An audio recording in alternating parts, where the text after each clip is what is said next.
Welcome to the Salmon Runs YouTube. Enjoy the video. First, open Bluetooth on your computer or phone and put your Airpods in pairing mode.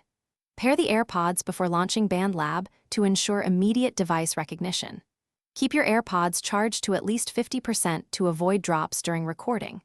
Maintain line of sight and stay within 3 meters for stable Bluetooth connection and lower interference.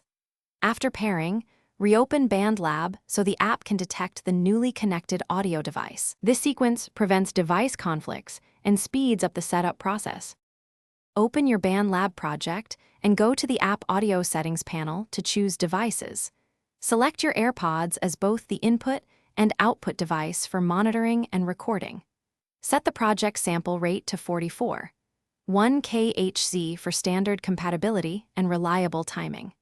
Disable other Bluetooth audio devices and close unused apps to reduce wireless interference. Test a short recording to confirm the microphone is active and playback uses your Airpods.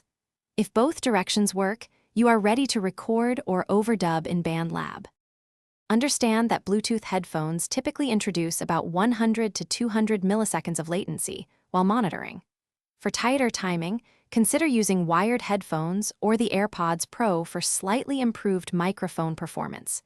If you need the lowest possible latency, plug in an external 3.5mm mic and headphones for direct monitoring.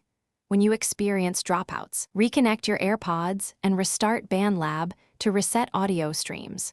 Reduce the project buffer or close background apps.